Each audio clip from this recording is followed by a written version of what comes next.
أعوذ بالله من الشيطان الرجيم. بسم الله الرحمن الرحيم. الحمد لله الذي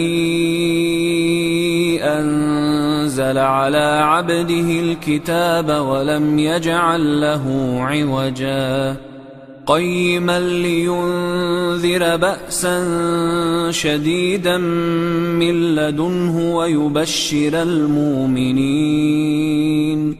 ويبشر المؤمنين الذين يعملون الصالحات أن لهم أجرا حسنا ماكثين فيه أبدا وينذر الذين قالوا اتخذ الله ولدا ما لهم به من علم ولا لآبائهم كبرت كلمة تخرج من أفواههم إن يقولون إلا كذبا فلعلك باخع نفسك على آثارهم إن لم يؤمنوا بهذا الحديث أسفا إنا جعلنا ما على الأرض زينة لها لنبلوهم أيهم أحسن عملا وإنا لجاعلون ما عليها صعيدا جرزا أم حسبت أن أصحاب الكهف والرقيم كانوا من آياتنا عجبا إذا والفتية إلى الكهف فقالوا ربنا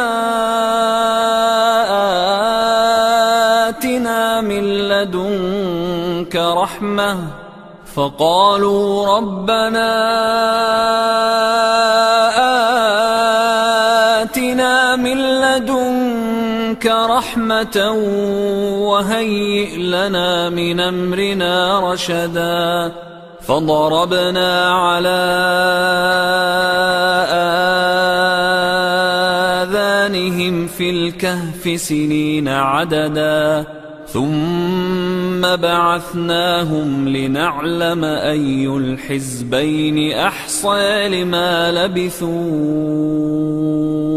أمدا نحن نقص عليك نبأهم بالحق إنهم فتيتنا آمنوا بربهم وزدناهم هدى وربطنا على قلوبهم إذ قاموا فقالوا ربنا رب السماوات والأرض لن ندعو من دونه إلها لقد قلنا إذا شططا هؤلاء قومنا اتخذوا من دونه آلهة لولا ياتون عليهم بسلطان بين فمن أظلم ممن افترى على الله كذبا وإذ اعتزلتموهم وما يعبدون إلا الله فأووا إلى الكهف ينشر لكم ربكم من رحمته ويهيئ لكم من أمركم مرفقا وترى الشمس إذا طلعت تزاور عن كهفهم ذات اليمين وإذا غربت تقرضهم ذات الشمال وهم في فجوة منه ذلك من آيات الله من يهد الله فهو المهتد ومن يضلل فلن تجد له وليا مرشدا وتحسبهم أيقاظا وهم رقود ونقلبهم ذات اليمين وذات الشمال وكلبهم باسط ذراعيه بالوصيد لو اطلعت عليهم لوليت منهم فرارا ولملئت منهم رعبا وكذلك بعثناهم ليتساءلوا بينهم قال قائل منهم كم لبثتم قالوا لبثنا يوما أو بعض يوم قالوا ربكم أعلم بما لبثتم فابعثوا أحدكم بورقكم هذه إلى المدينة فلينظر أيها أزكى طعاما فلياتكم برزق منه وليتلطف ولا يشعرن بكم أحدا إنهم إن يظهروا عليكم يرجموكم أو يعيدوكم في ملتهم ولن تفلحوا إذا أبدا وكذلك أعثرنا عليهم ليعلموا أن وعد الله حق وأن الساعة لا ريب فيها إذ يتنازعون بينهم أمرهم فقالوا ابنوا عليهم بنيانا ربهم أعلم بهم قال الذين غلبوا على أمرهم لنتخذن عليهم مسجدا سيقولون ثلاثة رابعهم كلبهم ويقولون خمسة سادسهم كلبهم رجما بالغيب ويقولون سبعة وثامنهم كلبهم قل ربي أعلم بعدتهم ما يعلمهم إلا قليل فلا تمار فيهم إلا مراء ظاهرا ولا تستفت فيهم منهم أحدا ولا تقولن لشيء إني فاعل ذلك غدا إلا أن يشاء الله واذكر ربك إذا نسيت وقل عسى أن يهديني ربي لأقرب من هذا رشدا ولبثوا في كهفهم 300 سنين وازدادوا 9 قل الله أعلم بما لبثوا له غيب السماوات والأرض أبصر به وأسمع ما لهم من دونه من ولي ولا يشرك في حكمه أحدا واتل ما أوحي إليك من كتاب ربك لا مبدل لكلماته ولن تجد من دونه ملتحدا واصبر نفسك مع الذين يدعون ربهم بالغداة والعشي يريدون وجهه ولا تعد عيناك عنهم تريد زينة الحياة الدنيا ولا تطع من أغفلنا قلبه عن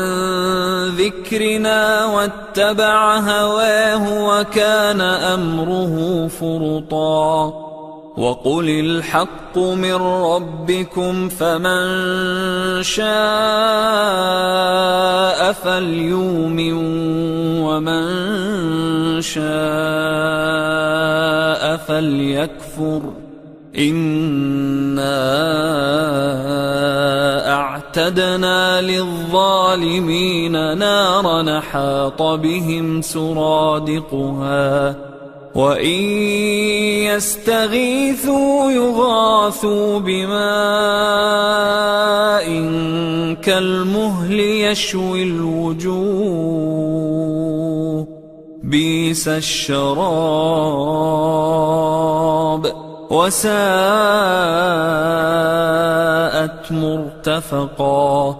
إن الذين آمنوا وعملوا الصالحات إنا لا نضيع أجر من أحسن عملا أولئك لهم جنات عدن تجري من تحتهم الأنهار يحلون فيها من أساور من ذهب ويلبسون ثيابا خضرا من سندس واستبرق متكئين فيها على الأرائك نعم الثواب وحسنت مرتفقا واضرب لهم مثل الرجلين جعلنا لأحدهما جنتين من أعناب وحففناهما بنخل وجعلنا بينهما زرعا كلتا الجنتين آتت أكلها ولم تظلم منه شيئا وفجرنا خلالهما نهرا وكان له ثمر فقال لصاحبه وهو يحاوره أنا أكثر منك مالا وأعز نفرا ودخل جنته وهو ظالم لنفسه قال ما أظن أن تبيد هذه أبدا وما أظن الساعة قائمة ولئن رددت إلى ربي لأجدن خيرا منهما منقلبا قال له صاحبه وهو يحاوره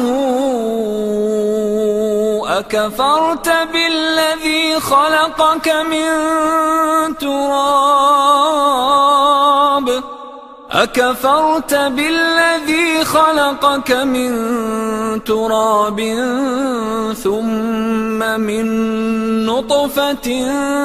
ثم سواك رجلا لكن هو الله ربي ولا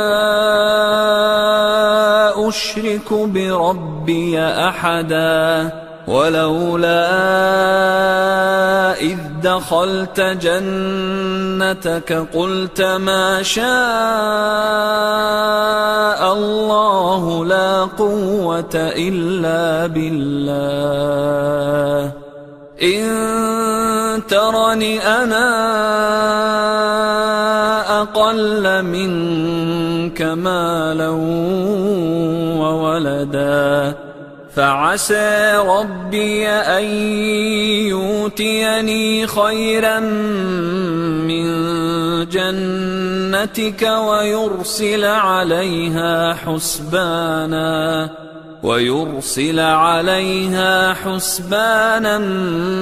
من السماء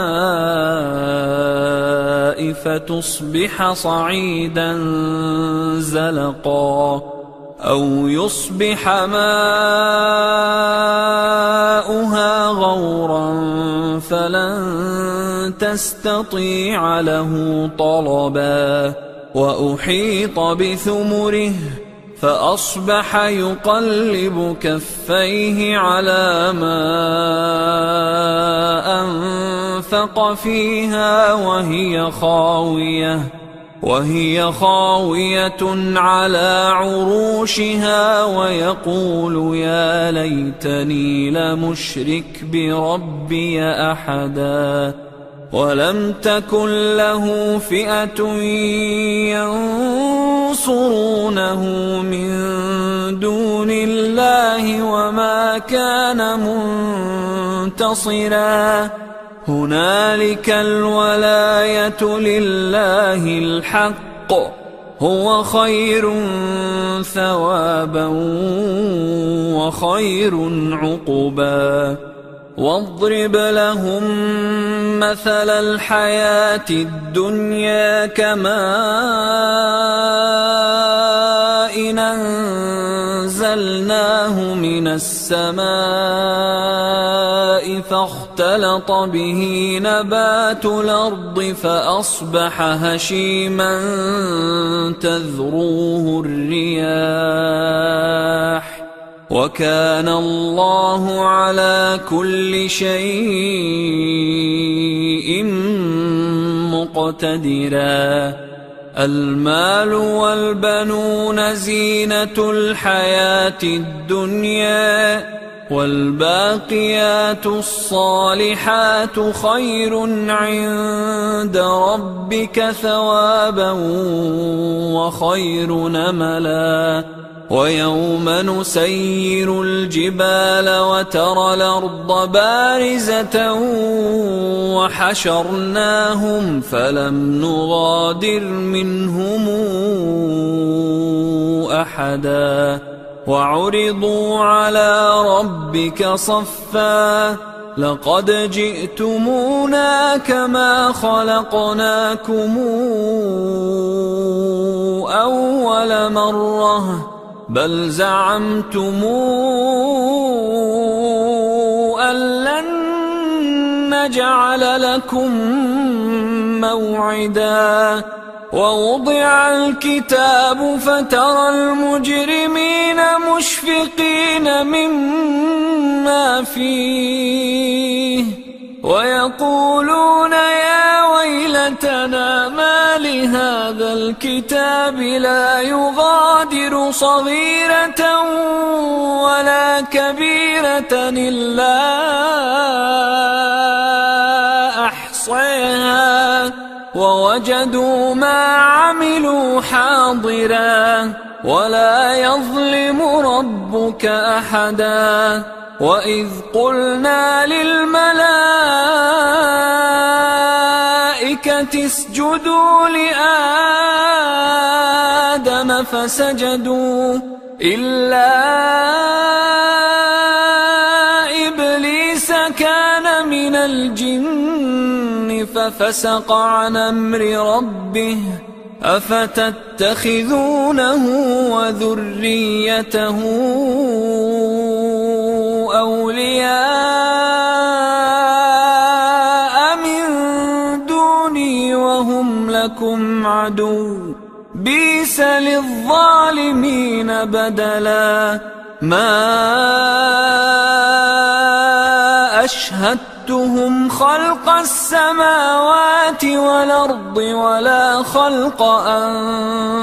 أنفسهم وما كنت متخذ المضلين عضدا ويوم يقول نادوا شركائي الذين زعمتم فدعوهم فلم يستجيبوا لهم وجعلنا بينهم موبقا ورأى المجرمون النار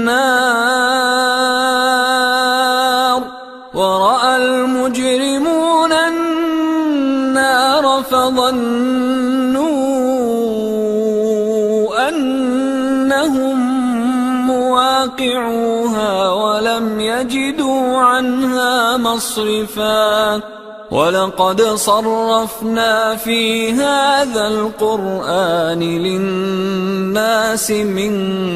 كل مثل وكان الإنسان أكثر شيء جدلا وما منع الناس أن يؤمنوا إذ جاءهم الهدى ويستغفروا ربهم إلا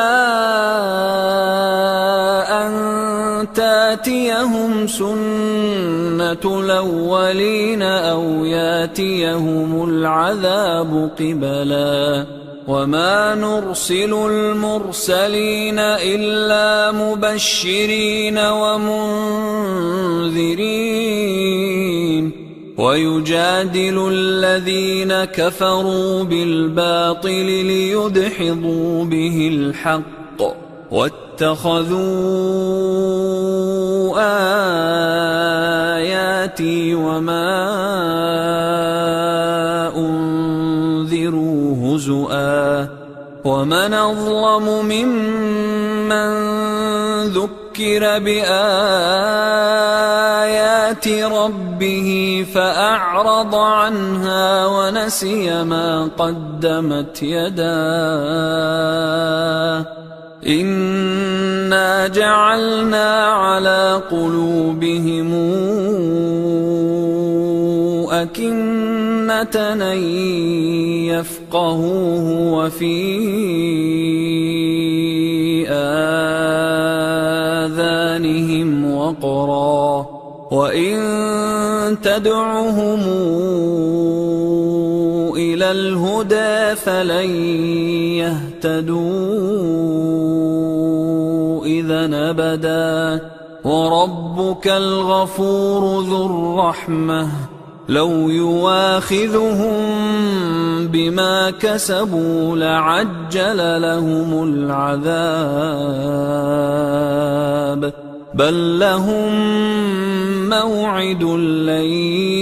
يجدوا من دونه موئلا وتلك القرى أهلكناهم لما ظلموا وجعلنا لمهلكهم موعدا وإذ قال موسى لفتاه لا أبرح حتى أبلغ مجمع البحرين أو أمضي حقبا فلما بلغا مجمع بينهما نسيا حوتهما فاتخذ سبيله في البحر سربا فلما جاوزا قال لفتاه آتنا غداءنا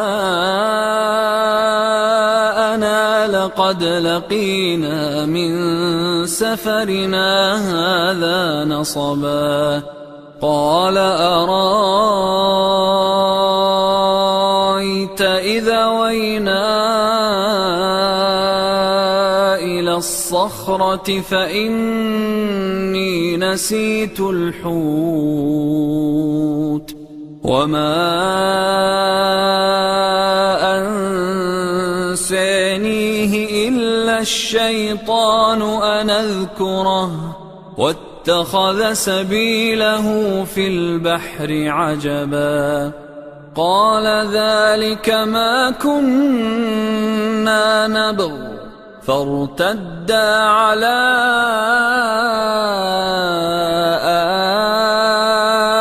آثارهما قصصا فوجدا عبدا من عبادنا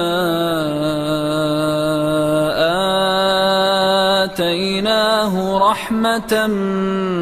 من عندنا وعلمناه من لدنا علما قال له موسى هل أتبعك على أن تعلمني مما علمت رشدا قال إنك لن تستطيع معي صبرا وكيف تصبر على ما لم تحط به خبرا قال ستجدني إن شاء الله صابرا ولا أعصي لك أمرا قال فإن اتبعتني فلا تسألني عن شيء حتى أحدث لك منه ذكرا فانطلقا حتى إذا ركبا في السفينة خرقها قال أخرقتها لتغرق أهلها لقد جئت شيئا إمرا قال ألم قل إنك لن تستطيع معي صبرا قال لا تواخذني بما نسيت ولا ترهقني من أمري عسرا فانطلقا حتى إذا لقيا غلاما فقتله قال أقتلت نفسا زاكية بغير نفس قال أقتلت نفسا زاكية بغير نفس لقد جئت شيئا نكرا قال ألم قل لك إنك لن تستطيع معي صبرا قال إن سألتك عن شيء بعدها فلا تصاحبني قد بلغت من لدني عذرا فانطلقا حتى إذا أتيا أهل قرية استطعما أهلها فأبوا أن يضيفوهما فوجدا فيها جدارا يريد أن ينقض فأقامه قال لو شئت لاتخذت عليه أجرا قال هذا فراق بيني وبينك سأنبئك بتاويل ما لم تستطع عليه صبرا أما السفينة فكانت لمساكين يعملون في البحر فأردت أن أعيبها وكان وراءهم ملك يأخذ كل سفينة غصبا وأما الغلام فكان أبواه مؤمنين فخشينا أن يرهقهما طغيانا وكفرا فأردنا أن يبدلهما ربهما خيرا منه زكاة وأقرب رحما وأما الجدار فكان لغلامين يتيمين في المدينة وكان تحته كنز لهما وكان أبوهما صالحا فأراد ربك أن يبلغا أشدهما ويستخرجا كنزهما رحمة من ربك وما فعلته عن أمري ذلك تاويل ما لم تسطع عليه صبرا ويسألونك عن ذي القرنين قل سأتلو عليكم منه ذكرا إنا مكنا له في الأرض وآتيناه من كل شيء سببا فاتبع سببا حتى إذا بلغ مغرب الشمس وجدها تغرب في عين حمئة ووجد عندها قوما قلنا يا ذا القرنين إما أن تعذب وإما أن تتخذ فيهم حسنا قال أما من ظلم فسوف نعذبه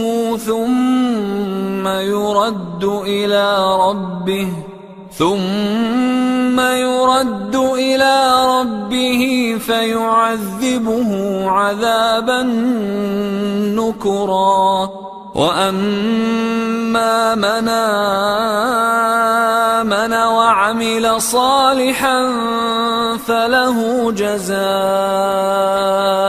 الحسنى وسنقول له من أمرنا يسرا ثم اتبع سببا حتى إذا بلغ مطلع الشمس وجدها تطلع على قوم لم نجعل لهم من دونها سترا كذلك وقد حطنا بما لديه خبرا ثم اتبع سببا حتى إذا بلغ بين السدين وجد من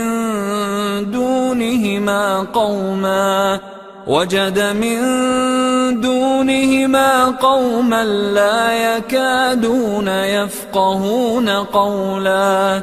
قالوا يا ذا القرنين إن ياجوج وماجوج مفسدون في الأرض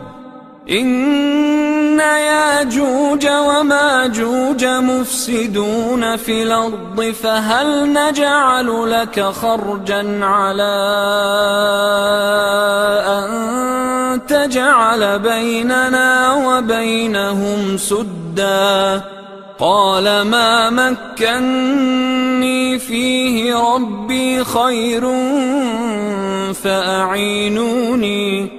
فأعينوني بقوة نجعل بينكم وبينهم ردما آتوني زبر الحديد حتى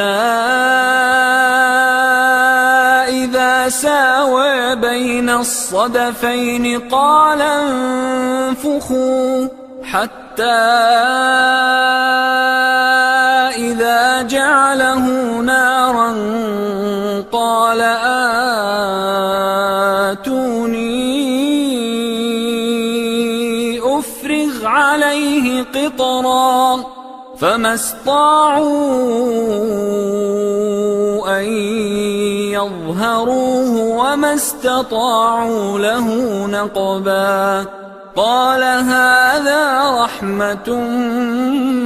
من ربي فإذا جاء وعد ربي جعله دكا وكان وعد ربي حقا وتركنا بعضهم يومئذ يموج في بعض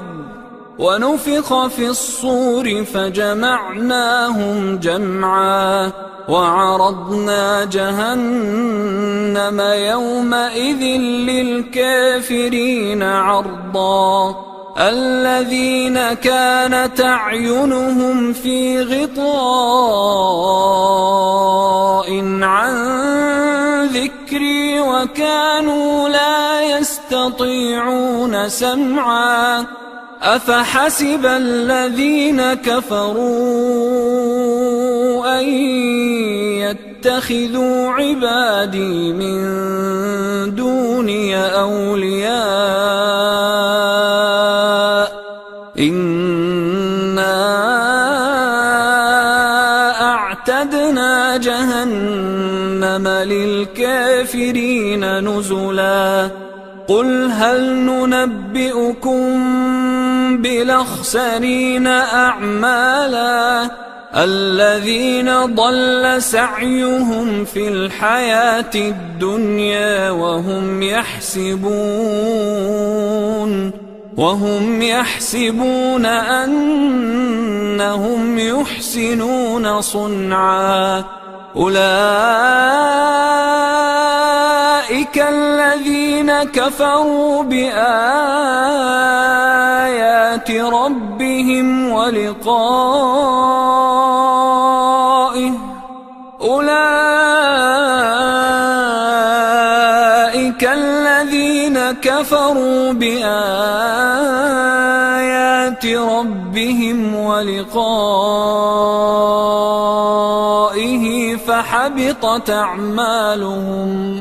فحبطت أعمالهم فلا نقيم لهم يوم القيامة وزنا ذلك جزاؤهم جهنم بما كفروا واتخذوا